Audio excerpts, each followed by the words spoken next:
ചൈനയ്ക്കും കാനഡയ്ക്കുമെതിരെ പുതിയ തീരുവകൾ ചുമത്താനുള്ള അമേരിക്കയുടെ തീരുമാനം ഇരു രാജ്യങ്ങളെ സംബന്ധിച്ചിടത്തോളം കനത്ത തിരിച്ചടിയാണ്. അമേരിക്കയും ചൈനയും തമ്മിൽ ഒരു തുറന്ന വ്യാപാര യുദ്ധത്തിലേക്ക് വരെ നീളുന്ന സാഹചര്യമാണ് ഇത് സൃഷ്ടിച്ചിട്ടുള്ളത്. എന്നാൽ അതേസമയം ട്രംപ് സർക്കാരിന്റെ ഈ തീരുമാനത്തിൽ കോളടിച്ചിരിക്കുന്നത് ഇന്ത്യക്കാണ്. ഇന്ത്യൻ ഉൽപ്പന്നങ്ങളുടെ കയറ്റുമതിയിൽ വൻ വർധനവിനുള്ള സാധ്യതയാണ് ട്രംപിന്റെ താരിഫ് നീക്കത്തിലൂടെ തെളിയുന്നത്. അതിനാൽ വലിയ ശുഭപ്രതീക്ഷയിലാണ് ഇന്ത്യൻ വ്യവസായികളും. ഇറക്കുമതിക്ക് മേലുള്ള നികുതിയാണ് താരിഫ്. ഒരു വിദേശ വിൽപ്പനക്കാരന് വാങ്ങുന്നയാൾ നൽകുന്ന വിലയുടെ നിശ്ചിത ശതമാനമായാണ് താരിഫുകൾ ഈടാക്കുന്നത്. യുണൈറ്റഡ് സ്റ്റേറ്റ്സിന് വ്യാപാര കരാറുകളുള്ള രാജ്യങ്ങൾക്ക് താരിഫ് കുറവായിരിക്കും.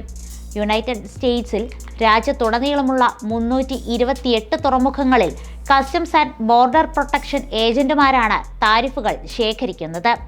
ഈ പണം US ട്രഷറിയിലേക്ക് പോകും. താരിഫ് വർദ്ധിപ്പിക്കുമ്പോൾ ഉൽപ്പന്നങ്ങൾ കൂടുതൽ വിലയേറിയവയും വിദേശത്ത് വിൽക്കാൻ പ്രയാസകരമായതുമായി മാറും. വിപണി വിഹിതം നിലനിർത്താനായി വിദേശ കമ്പനികൾക്ക് വില കുറയ്ക്കേണ്ടിയും ലാഭം ത്യജിക്കേണ്ടിയും വന്നേക്കാം. താരിഫ് വർധനവ് വിദേശ രാജ്യങ്ങൾക്ക് വലിയ തിരിച്ചടിയായി മാറുന്നത് ഇങ്ങനെയാണ്.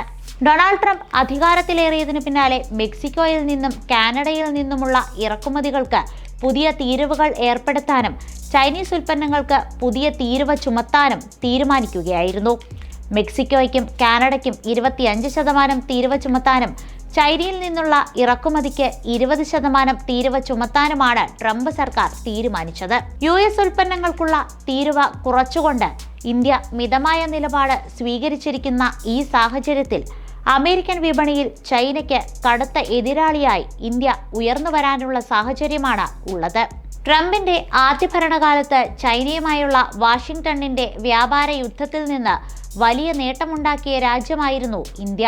അമേരിക്കൻ തീരങ്ങളിലേക്കുള്ള ചൈനീസ് കയറ്റുമതി വെട്ടിക്കുറച്ചു കഴിഞ്ഞാൽ ആ വിപണി സ്വന്തമാക്കാൻ കഴിയുക ഇന്ത്യക്കാണ്. ചൈനയുടെ പ്രധാന കയറ്റുമതി വിപണിയാണ് US. ഇരു രാജ്യങ്ങളും തമ്മിലുള്ള ഒരു വ്യാപാര പ്രതിസന്ധി ഉണ്ടായാൽ സ്വാഭാവികമായും US ചൈനയിൽ നിന്നുള്ള ഇറക്കുമതി കുറയ്ക്കുകയും പകരം മറ്റു രാജ്യങ്ങളെ ആശ്രയിക്കുകയും ചെയ്യും. ഇന്ത്യയിലെ കൃഷി, എഞ്ചിനീയറിംഗ്, തുണിത്തരങ്ങൾ, രാസവസ്തുക്കൾ, തുകൽ തുടങ്ങിയ മേഖലകൾക്കാണ് ഈ തീരുമാനത്തിലൂടെ ഏറ്റവും വലിയ ലാഭമുണ്ടാക്കാൻ കഴിയുക. ഫെഡറേഷൻ ഓഫ് ഇന്ത്യൻ എക്സ്പോർട്ട് ഓർഗനൈസേഷന്റെ നിയുക്ത പ്രസിഡന്റ് AC റാൽഹാൻ അഭിപ്രായപ്പെടുന്നത് പ്രകാരം മെഷീൻ ടൂളുകൾ, വസ്ത്രങ്ങൾ, എഞ്ചിനീയറിംഗ് ഉൽപ്പന്നങ്ങൾ എന്നിവയിൽ ഇന്ത്യയും USഉം തമ്മിൽ വലിയ കയറ്റുമതി സാധ്യതയാണ് പുതിയ താരിഫ് യുദ്ധത്തിലൂടെ തുറന്നുവരുന്നത്. ട്രംപിന്റെ താരിഫ് യുദ്ധം അമേരിക്കയുടെ ഓട്ടോമൊബൈൽ മേഖലയെയായിരിക്കും കൂടുതൽ ബാധിക്കുക എന്നാണ് അന്താരാഷ്ട്ര തലത്തിൽ നിന്നുള്ള റിപ്പോർട്ടുകൾ. USൽ വിൽക്കുന്ന കാറുകളിൽ പകുതിയും ഇറക്കുമതി ചെയ്യുന്നവയാണ്. ഇവ കൂടുതലും ചൈനയിൽ നിന്നും മെക്സിക്കോയിൽ നിന്നുമാണ് വരുന്നത്. പുതിയ താരിഫ് നീക്കം ഈ രണ്ട് രാജ്യങ്ങൾക്കും തിരിച്ചടിയാകുമ്പോൾ ഓട്ടോമൊബൈൽ എഞ്ചിൻ കയറ്റുമതിയിൽ ഇന്ത്യ പ്രതീക്ഷ വയ്ക്കുന്നുണ്ട്. വ്യാവസായിക വാഹന വിപണികൾക്കായി ഡീസൽ, പ്രകൃതിവാതക എഞ്ചിനുകൾ എന്നിവ കയറ്റുമതി ചെയ്യുന്നതിൽ നിലവിൽ ഒരു സുപ്രധാന സ്ഥാനമാണ് ഇന്ത്യക്കുള്ളത്. ഇത്തരം എഞ്ചിനുകളുടെ നിർമ്മാണം ഇന്ത്യ വർദ്ധിപ്പിക്കുകയും താരിഫ് യുദ്ധത്തിലൂടെ ലഭിക്കുന്ന സാധ്യത പ്രയോജനപ്പെടുത്തുകയും ചെയ്താൽ ഇത് ഇന്ത്യൻ കയറ്റുമതി വിപണിക്ക് കൂടുതൽ കരുത്തേകും.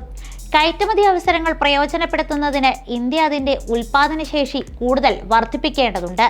ഇതോടൊപ്പം തന്നെ മത്സരാധിഷ്ഠിത വിലനിർണ്ണയം ഉറപ്പാക്കുകയും ഗുണനിലവാര മാനദണ്ഡങ്ങൾ പാലിക്കുകയും ചെയ്താൽ ട്രംപിന്റെ താരിഫ് യുദ്ധ നീക്കത്തിലൂടെ ഏറ്റവും പ്രയോജനം ലഭിക്കാൻ പോകുന്ന രാജ്യങ്ങളിലൊന്നായി മാറാൻ ഇന്ത്യക്ക് കഴിയും.